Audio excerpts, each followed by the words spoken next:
Can somebody do this good man some good already so he can stop killing off women?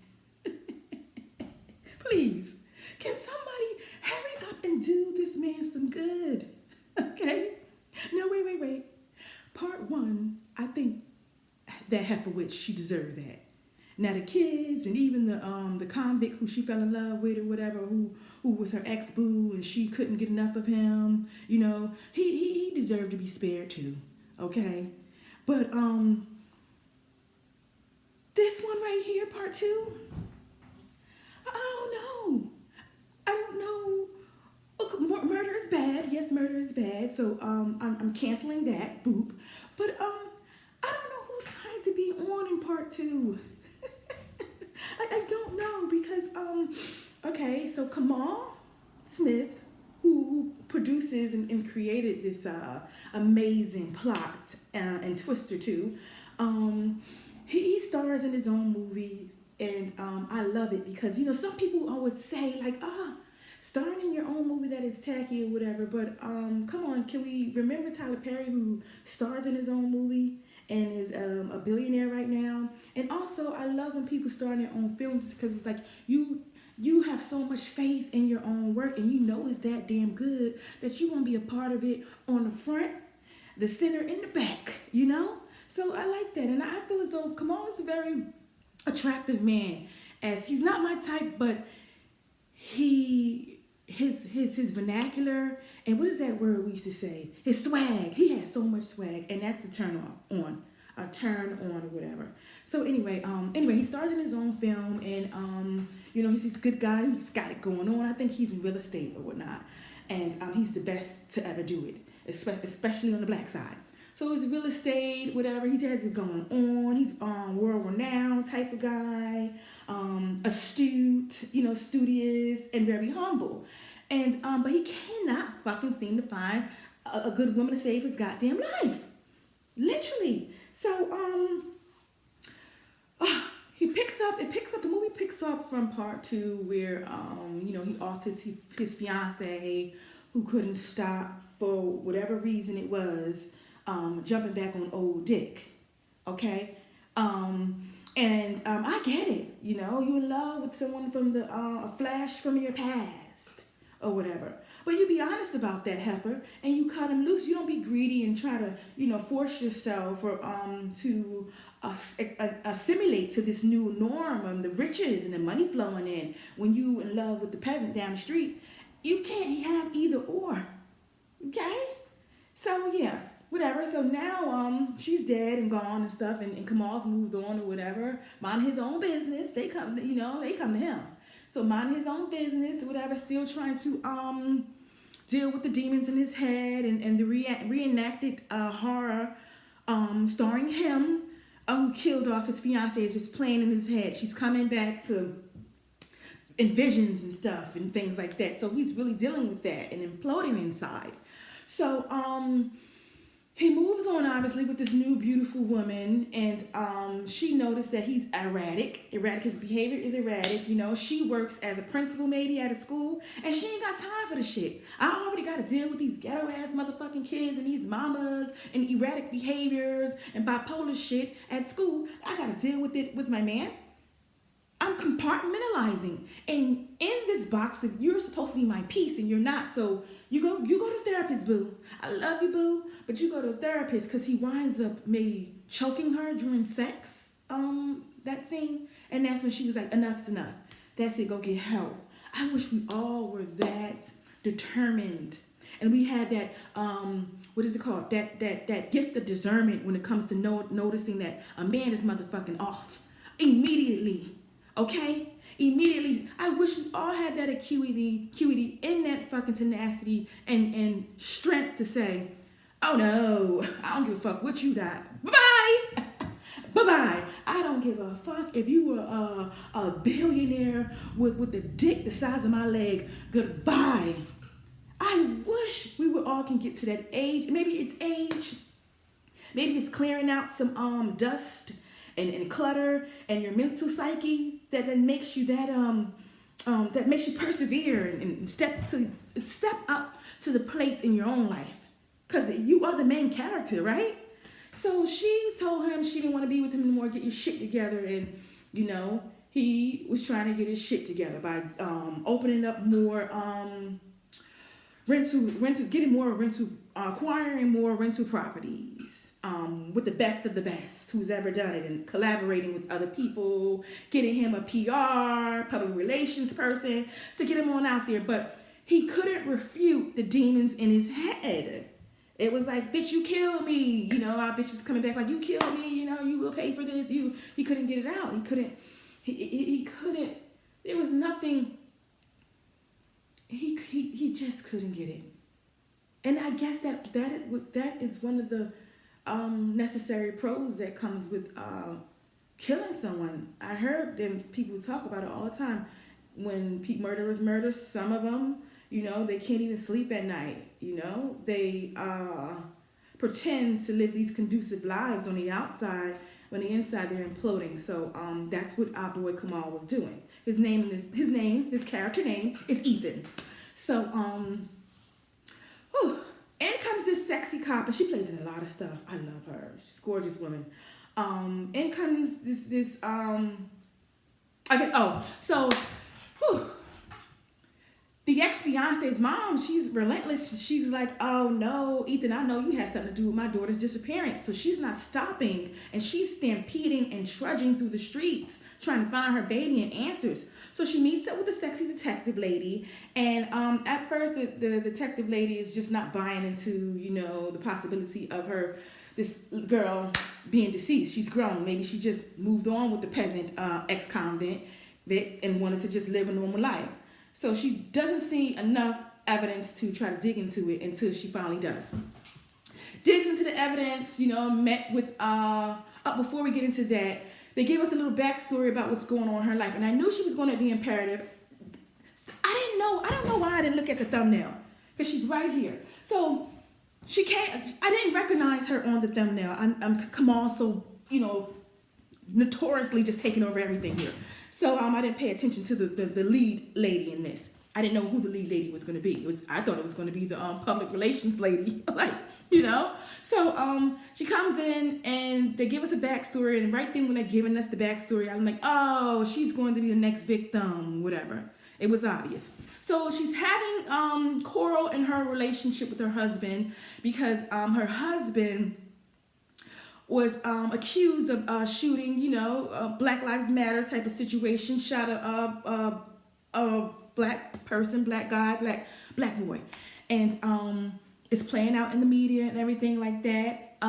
He didn't get due process yet, which means that it's going to trial and everything or whatever. I don't think it got that far yet. It's fresh. So he's dealing with that, the mental intake of that, with also the physical intake of that, and the responsibility, which is losing his job and having to sit out and wait till the trial thing is over. So Detective Batty has to pick up everything. It has to carry everything on her back, the bills, the mortgage, the food, the this, the that, all that. And she's getting a little disgruntled, and she's getting a little infuriated about it. This is not what she signed up when she said I do, motherfucker. It was we do. I ain't gonna be doing this shit, paying everything. I know you done fucked up or whatever, did what you did, but bitch, you might have to do something. I like to go on trips, and this is how she's really acting. I like to go on trips. We are struggling, this and that, bills left and right. And her husband was like, you know how long these type of we both are cops, boo. You know how this works. You know how long this can take. It can be protracted unnecessarily. But we have to be patient and wait, baby girl. Don't give up on this marriage yet. Just don't give up. So at first I was like, I don't know whose side to be on, because I know there's a lot of there's situations, trying situations with people, relationships right now, that this is reality for them, where women are having to pick up the brunt of the load at home because husband gets laid off or something happened or whatever, and the roles have been reversed. And where it was two incomes, like she said, there's two incomes in the household. Now there's just one. We're piggybacking and really fucking clutching on for dear life to my paycheck. So I know personally people who are dealing with that. And I know they say love prevails, but when you struggling to the wayside, it's a major test. Not only on your faith with God, but on the vows you took to be committed to this man or woman. Because when you are drowning in debt, when you have to go probably to the library, a public library, to pretend to go to the bathroom just to steal tissue. So, you can curtail the bill on some personal essentials in your house, then love ain't gonna be a fucking enough. I'm just being honest. You don't even think about love no more. Do I love this man? When the lights are off, do I love him? So I get why people can get apprehensive about continuing the relationship. Some people are not that strong to deal with that. So she was being weak at that moment. Human stimulus, not judging her.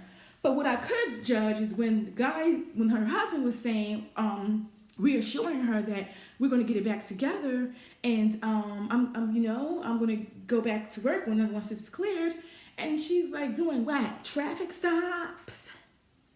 And I was like, damn. Doing what? Traffic stops? And he was like, yeah. What's wrong with that? What you want me to be, a DA?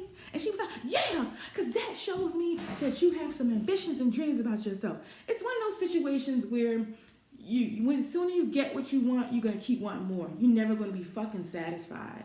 And maybe that is the meaning of the root to all evil is money. Because you're going to fucking deplete yourself, exhaust yourself. And we know that everybody's health is declining nowadays in this new world. So you can imagine just striving, and what is it called? Not blowing at the wind, they call it. Chasing the wind. Chasing the wind and wind. You're going to be exhausted. You're going to kill yourself.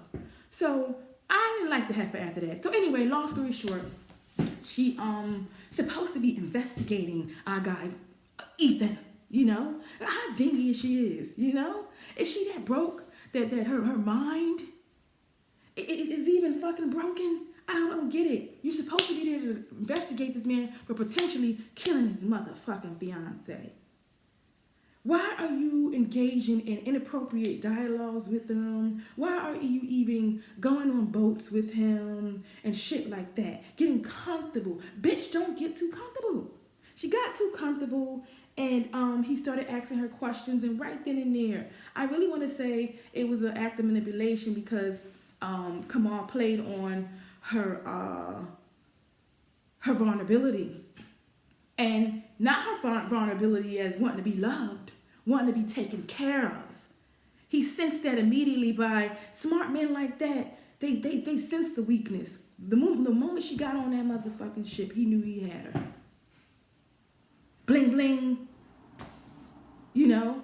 He could fool her with luxurious incentives. That boat. She ain't never been on a boat before. Bitch, I don't give a fuck if you the DA or not. You ain't been on no boat. So, got her on the boat. They're talking, and she's talking about in dreams and how, things like that and what she wants or whatever. Blah, blah, blah, blah, blah. They exchange numbers. I don't know. And this bitch winds up going with him. He called her up one night and was like, yeah, I want to show you something. And she says, okay. Got a little hot dress on and shit, leaving her husband. Her husband knew something was up. They were supposed to be having a movie night. She interrupted that to get to jump to this call, to jump out of the house in some type of motherfucking vacant building where I got Kamal. How does that make sense, detective? So she's like, wow, I love it. He's like, I want to show you this new property I just got, because like I said, Kamal's vernacular is really like just really swaggy and shit. So, I want to show you this new property. What would you do, girl? What would you do if this was your property? And she's like, well, some weak shit like, well, I'll make this into a juice bar / gym because, I'm all about fitness. No, bitch, you ain't all about fitness. You're supposed to be all about DEA. Okay? You ain't no you ain't no motherfucking gym trainer, whatever you call it, whatever. You are a DEA. Get the DEA in, bitch. What is wrong with you? So she walks and she's just explaining what she would do to this space and that space or whatever. And this motherfucker gonna say, it's yours. I'm gonna give it to you. Caveat, beep, beep, beep, run. This man don't know you from Adam and Eve, and he's offering you shit your husband can't even offer you. That the world don't work like that. You ain't that special. You ain't that special. That you're not that special. What's going on is something's wrong with that motherfucker. You're not that special. If I know anything in my long history and relation histories and shit in my record, that we are special, but to them, we ain't that special. We come a dime and a dozen. It ain't that fucking serious, bitch. This is not your Cinderella moment. So she fucking takes the property, but when they have sex and shit, Kamal's got her all up on this wall and shit and all that. After the second time of meeting him, come on. I'm telling you, they let anybody into these. I know this ain't real, but this shit happens. This is feasible. They let anybody on the force. They let I see what's going on with the corruption with the police and all that. People like that getting hired. So anyway, people with ulterior motives who don't really want to be in that position. They're trying to do something else. They got agendas and ulterior motives to get these positions. I'm telling you, it's almost like them crazy ass nurses who are good nurses and amazing, got motherfucking awards and shit like that for nurse of the year and shit, and they secretly killing off the patients. Psychotic shit, ulterior motive. They got the job to kill off the patients. Okay, so listen. So she falls, I guess she's falling in love with the money or whatever. Kamal's like treating her like royalty, inappropriately, sending shit to her job. Chanel bags and shoes and all this shit like that. And I'm looking like, huh? How you let him send this shit to you? I would have been freaking out because this is my livelihood. You know how that's gonna look? If I get caught talking to a guy that I'm supposed to be investigating, you know how that's gonna look? My husband killed off poor little Tyrone. Black Lives Matter after his ass. Now I'm gonna put us further in the motherfucking sinkhole by messing with the man who I'm supposed to be investigating.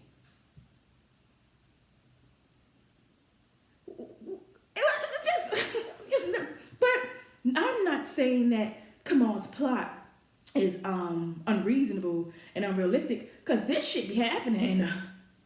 Open up the newspaper, get that Metro, that Metro News shit. You'll be looking like that ain't happened. This fake news. You'll have to Google it 5 times to see its credibility.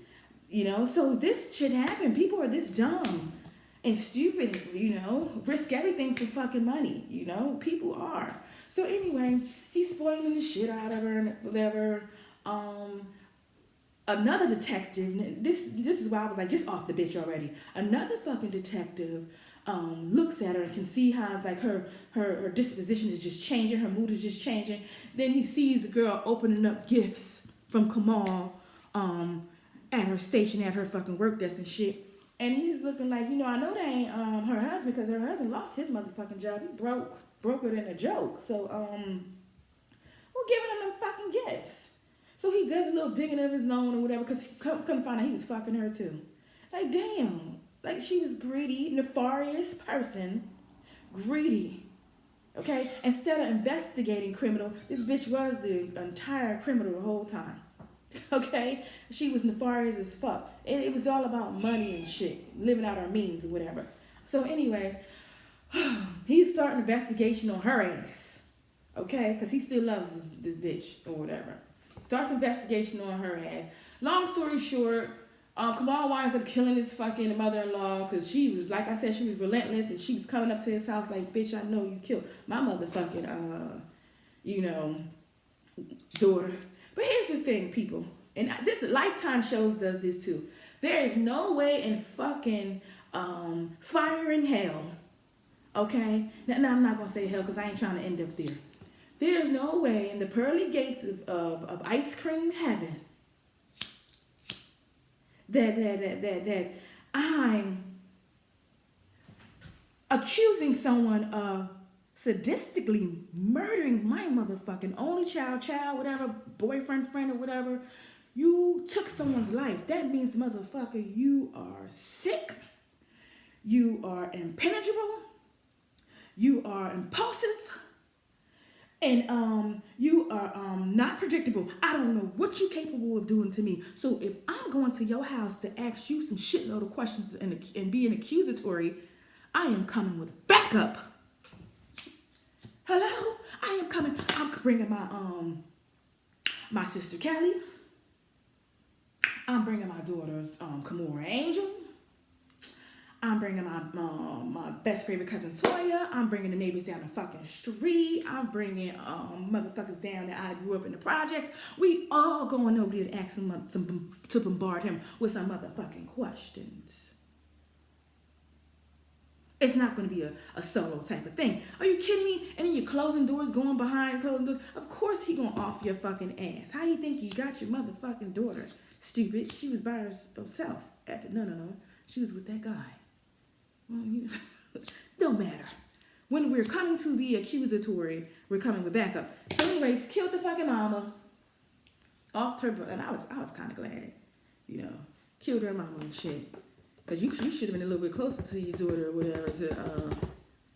I'm surprised you ain't move in with your daughter, cause that shit comes from somewhere. Money hungry shit. That shit is what is it called? Learned behavior. Okay. So I'm surprised the mama didn't move in with this guy or whatever. So what the fuck was up with y'all's relationship? So anyway, our girl DA baddie comes over or whatever. And with the dress, the Chanel, the bag, and a nice sexy dress, and this lady got body for fucking days. And it's real. Because you know how I know the booty real? Because her legs are enormous as well. They match. The body is matching, whatever. And she's gorgeous and she's tall. She's like a fucking Megan the Stallion,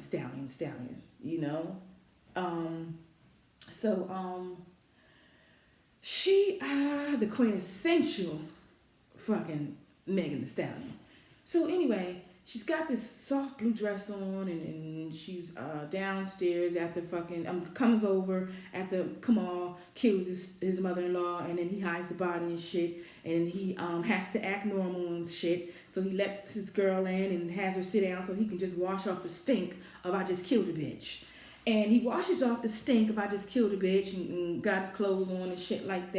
And our girl DEA, because now she wants to be a DEA, it's, this motherfucker might not be right. After he gave me the property, he gave me this, gave me that, he might not be right. Now I have to play and do my job and snoop. So she tries to snoop around. She almost opened up the door that the deceased mama was in. And Kamal comes out of nowhere and closes the door like, hey, you hungry? Because remember, he got the little sex appeal and shit. You hungry? And she's like, yeah, I can eat. And they go and they eat and they wind up in the bed having fucking some sex. Okay? And this is where shit hits the fan. Because after sex and after he was like, baby, look, remember you told me that you was broke? Remember you told me that you can't pay for shit? All your motherfucking bills, baby. Give them to me. Give them to me. I got you. You ain't got to worry about shit no more. You going to take this check from your DEA job and the check from this prospective business, because I just gave you the property, and you going to make a good life out of that shit, boo. You ain't got to worry for nothing. He ain't say it like that, though.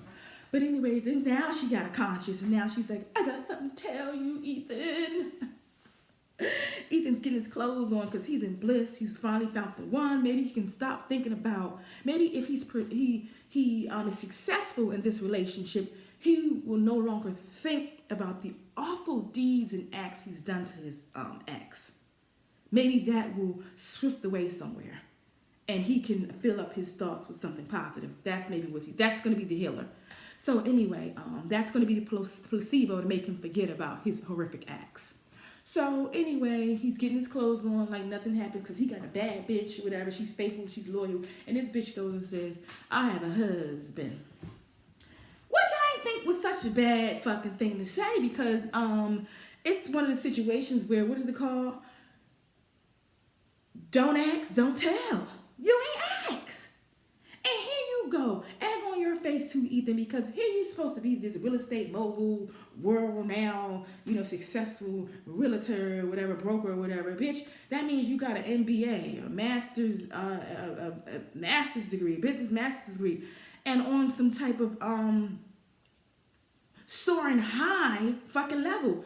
And you didn't think, and all they do with the NBA is research, research, research. And you didn't think to research this bitch? Y'all both should have been dead.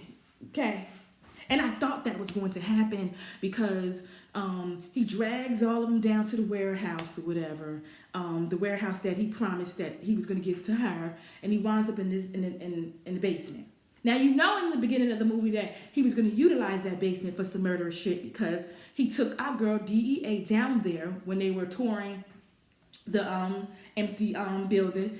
And when they went to the basement, she was like, oh my God, it stinks down here. Get me out of here. Get me out of here. Almost having a panic attack, whatever. So you knew that shit was going to resurface, you know?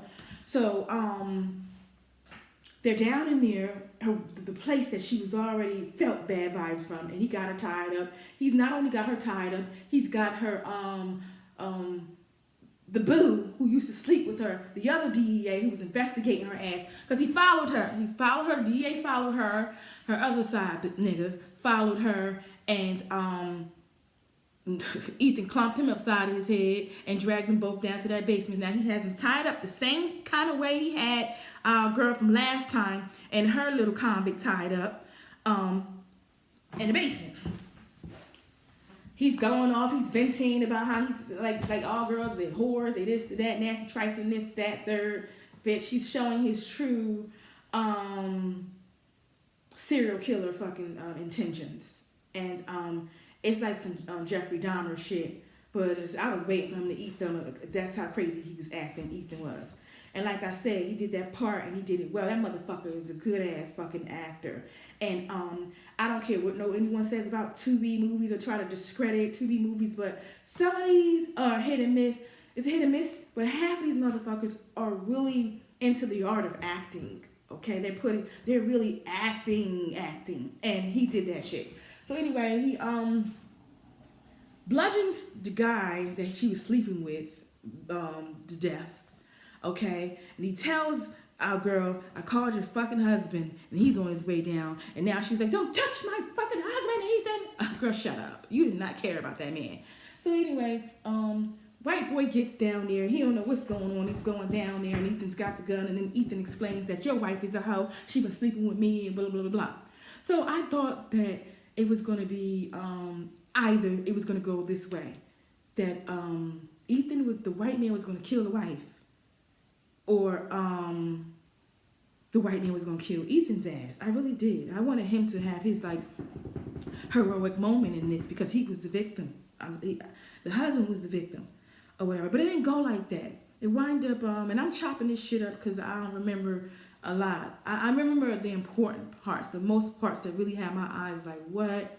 The messages that you might miss, you know? By looking at the glitz and glam, you might miss the message. And I'm the type of person, I hone in on the messages. Okay? Be careful what you fucking wish for, bitch. And money is the root to all fucking evil. And some people ain't just never gonna be fucking happy and content with what they fucking have. There are a lot of messages in that or whatever. So Ethan winds up being, killing everybody. I'm sick of him. Killing everybody. It ends with him killing everybody. I was so mad at that. Because, like, damn, this bitch really deserved to die. She deserved a lesson. But I really don't think she's at fault. You didn't ask her, Ethan. You didn't ask her was she in a relationship. Now, if he would have showed us him asking her, hey, who are you seeing? Who are you fucking? Who are you this and that? And she would have told him or withheld, wouldn't have been straightforward, then off the bitch. But there was no scene in this movie in its entirety that suggests that she had to be truthful. Because, nigga, you wasn't. You weren't. She asked you, did you kill? Didn't she ask you, did you kill her? Did you have anything to do with your fiance's death? You said fucking no. How could you? You got too much to lose. You would never. You were the victim, not her. She ran off with that fucking dirty ass Timberland boot wearing fucking nigga. You damn right. I didn't have nothing to do with that. That's her karma and her punishment. So why the fuck she gotta be truthful about her husband? That's not fair. Double standards, I tell you. Double fucking standards. It was nothing in there that required her to be straight motherfucking forward because you didn't ask. So I didn't really think she should have been off or whatever. And like I said, the real victim here was our boy, the husband. Okay? Because bitch told him, you know, I can't be, I ain't about to stay down with you for too long. And that's a sign of rejection, and that's a sign that you're not good enough, and that hurts to the fucking core. Because isn't it supposed to be through thick and thin, through better or worse? And that's why a lot of relationships, besides just marriages, don't fail. No one knows how to be tenacious. No one knows how to persevere. When shit get too rocky, a motherfucker would cling on to that rock. Okay? Before they take your hand and follow you through. Let go of the rock and take my hand. People don't know how to fucking do that in relationships. And once again, we are living in a new collectivist society. So I don't know what the expectations are for this new collectivist society, but I don't know. I don't know, whatever. But that was the message, and also that God wants you to do. I read this somewhere. This pastor I follow.